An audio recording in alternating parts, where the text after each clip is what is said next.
ಸಾರಿ, ಆವಾಗಲೇ ಕಾರಲ್ಲಿ ಕತ್ತಲಲ್ಲಿ ವಿಡಿಯೋ ಮಾಡಬೇಕಾಯಿತು, ಕ್ಷಮೆ ಇರಲಿ.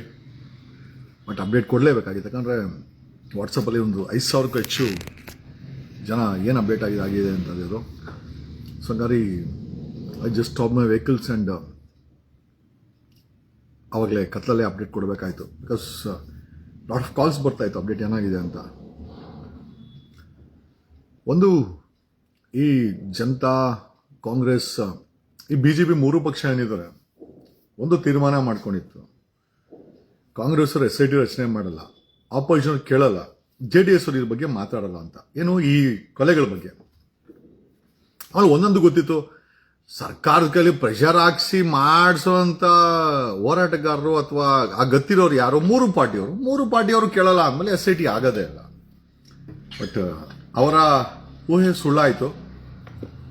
ಸಮಯಕ್ಕೆ ಕರೆಕ್ಟಾಗಿ ನಾವೆಲ್ಲ ಸೇರ್ಕೊಂಡು ನೀವೆಲ್ಲ ಸಹಾಯ ಮಾಡಿದ್ವಿ.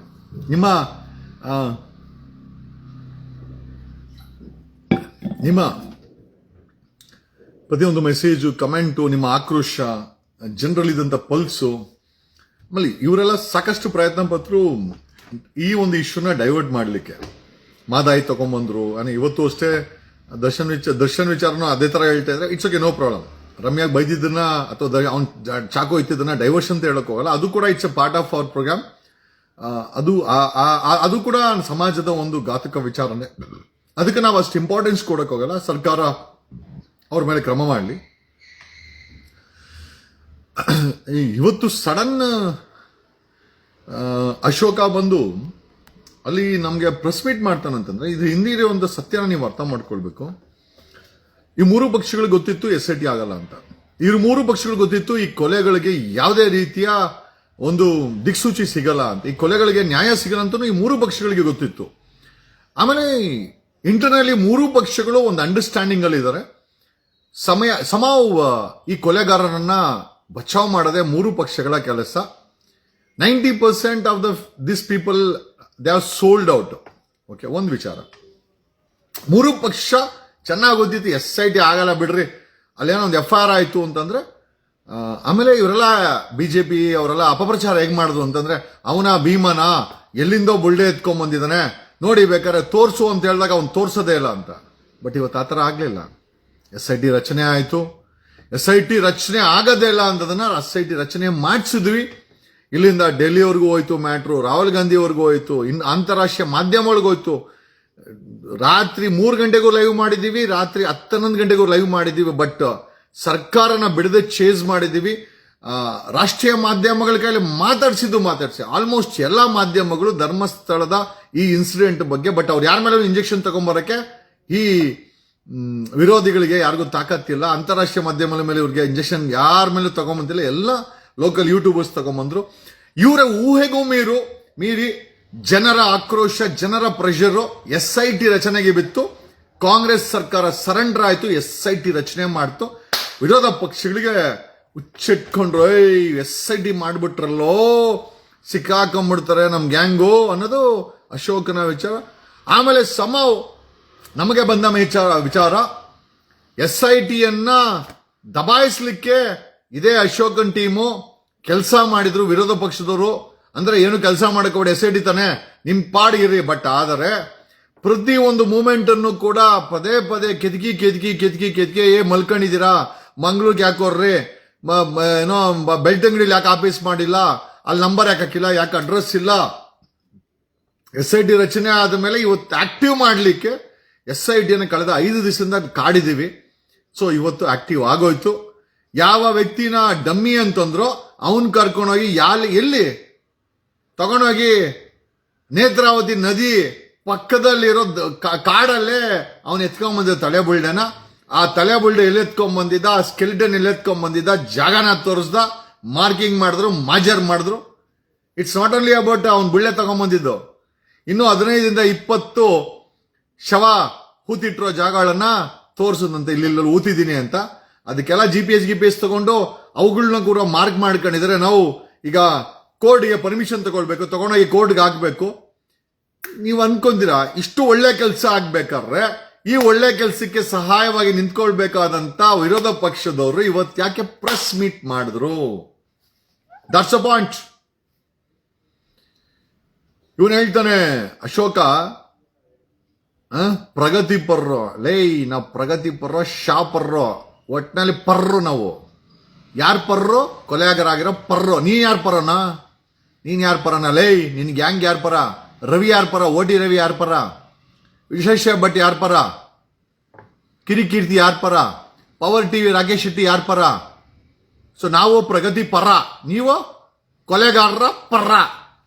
ವಸೂಲಿ ಹಾಕೊಂಡು two things has to be mentioned here. Even SIT form ಆದ್ರೂ ಕೂಡ ಅದನ್ನ ಡಿಆಕ್ಟಿವೇಟ್ ಮಾಡಲಿಕ್ಕೆ, ತುಳಿಲಿಕ್ಕೆ ಸಾಕಷ್ಟು ಪ್ರಯತ್ನಗಳನ್ನ ಮೂರು ಪಕ್ಷದವ್ರು ಮಾಡಿದ್ದಾರೆ. ಆಮೇಲೆ ಉತ್ತೇಜನ ಕೊಟ್ಟರು. ಬಟ್ ಆದರೆ ಜನಗಳ ಪ್ರೆಷರ್ ಯಾವ ಮಟ್ಟಕ್ಕಿತ್ತು ಅಂತಂದ್ರೆ SIT ಫೀಲ್ಡ್ ಇಳಿಲೇಬೇಕಾದಂತ ಪರಿಸ್ಥಿತಿ ಆಯ್ತು. ಇವತ್ತು ಇಳಿದೇ ಇಳಿತು. ಇವತ್ತು ಸ್ಥಳ ಮಾಜರಾಗಿದೆ. 15ಕ್ಕೂ ಹೆಚ್ಚು ಬೇರೆ ಬಾಡಿಗಳನ್ನ ಊತಿರೋ ಜಾಗವನ್ನ ತೋರಿಸಿದಾನೆ. ಅದು ಕೂಡ ಕಂಪ್ಲೈನ್ಸ್ ಆಗಿದೆ. ಕಂಪ್ಲೈನ್ಸ್ ಅಂತಂದ್ರೆ they have started marking it and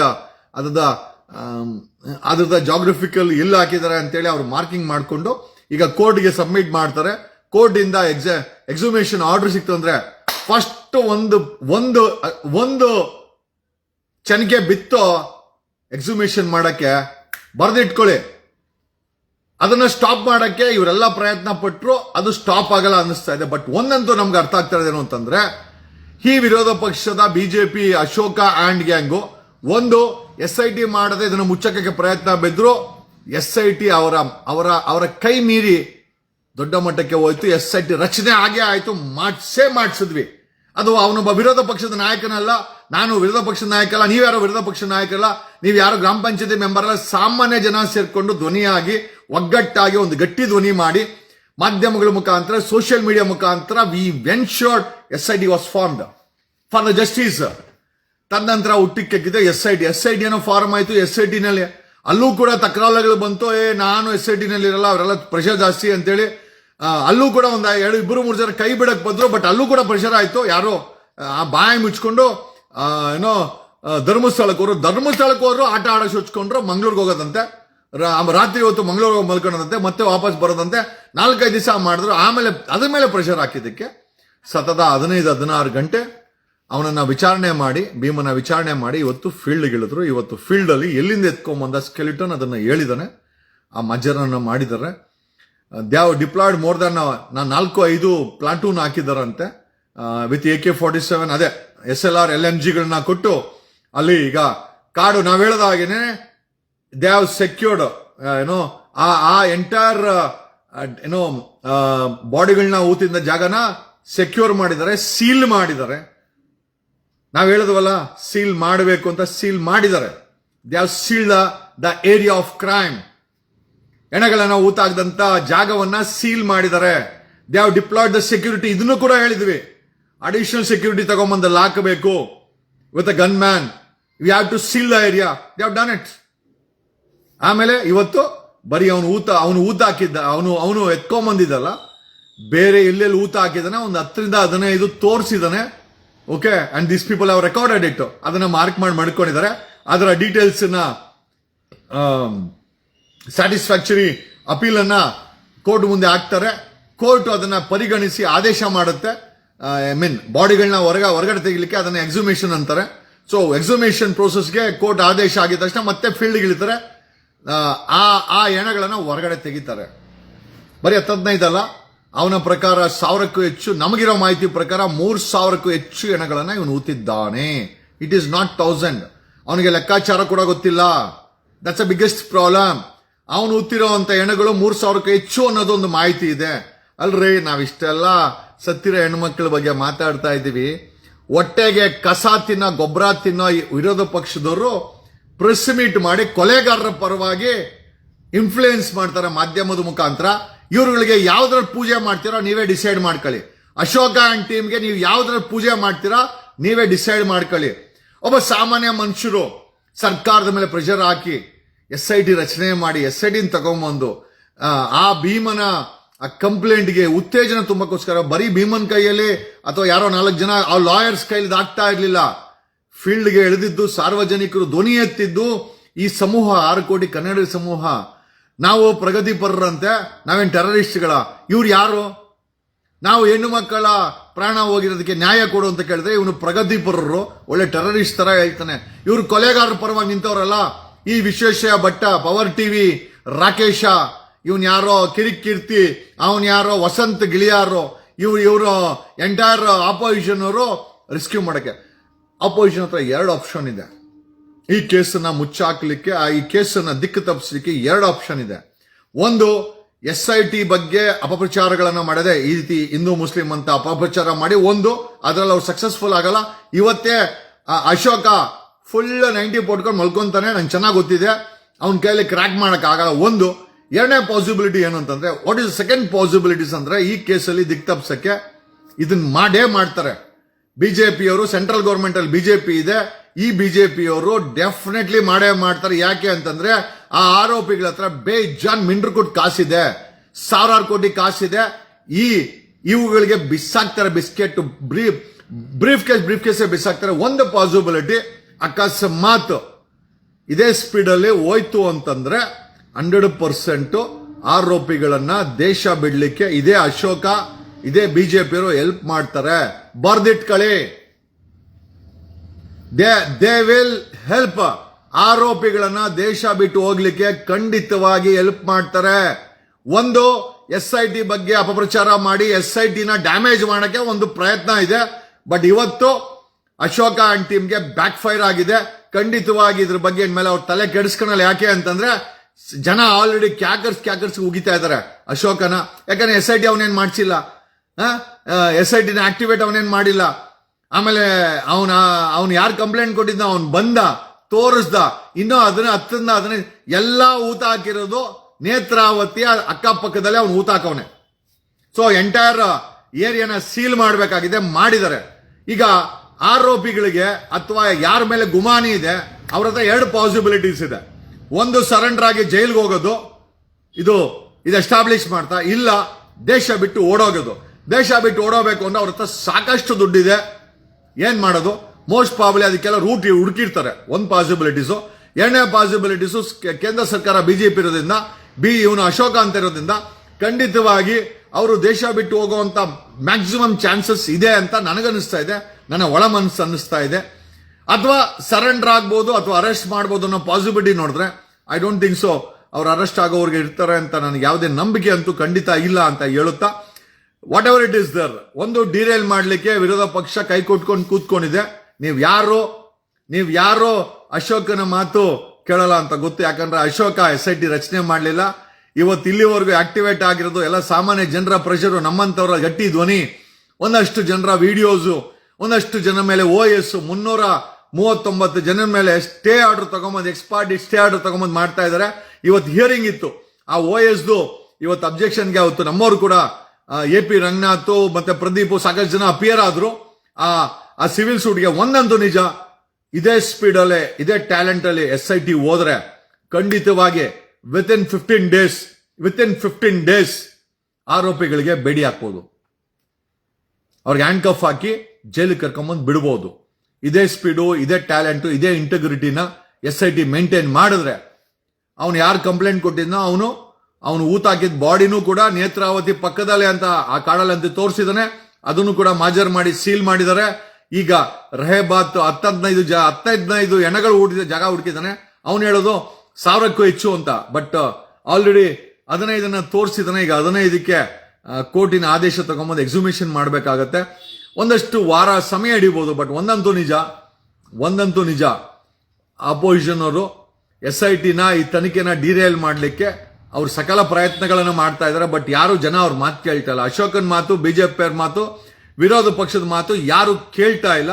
but ಇನ್ನೊಂದು ಆಪ್ಷನ್ ಇದೆ ಅಂತಂದ್ರೆ, ಈ ಆರೋಪಿಗಳಿಗೆ ಯಾರ ಮೇಲೆ ಗುಮಾನಿ ಇದೆ ಅವರನ್ನ ಸೇಫ್ ಆಗಿ ಅವ್ರ ಆಸ್ತಿ, ಅವ್ರ ದುಡ್ಡೆಲ್ಲ ಹಾಕಿ ಪ್ರೈವೇಟ್ ಜೆಟ್ ಅಲ್ಲಿ ಅಥವಾ ಪ್ರೈವೇಟ್ ಏರ್ಪ್ಲೇನ್ ಅಲ್ಲಿ ದೇಶ ಬಿಟ್ಟು ಕಳಿಸುವಂತ ಆಪ್ಷನ್ ಇದ್ದೇ ಇದೆ. ಇದನ್ನ ಅವರು ಮಾಡೇ ಮಾಡ್ತಾರೆ ಖಂಡಿತವಾಗಿ.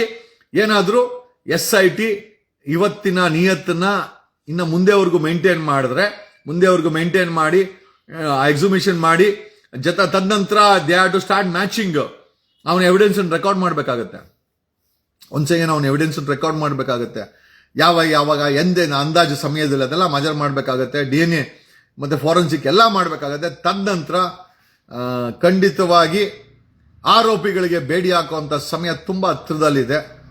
ಇದೇ ನಿಯತ್ತಲ್ಲಿ SIT ಕೆಲಸ ಮಾಡಿದ್ರೆ ಪರವಾಗಿಲ್ಲ, ವಿರೋಧ ಪಕ್ಷದವರು ಏನು ಬೇಕಾದ್ರೆ ಮಾತಾಡಲಿ, ನಾವುಗಳು ಪ್ರೇ ಮಾಡೋಣ ಆ ಆತ್ಮಗಳಿಗೆ ನ್ಯಾಯ ಸಿಗಲಿ ಅಂತ.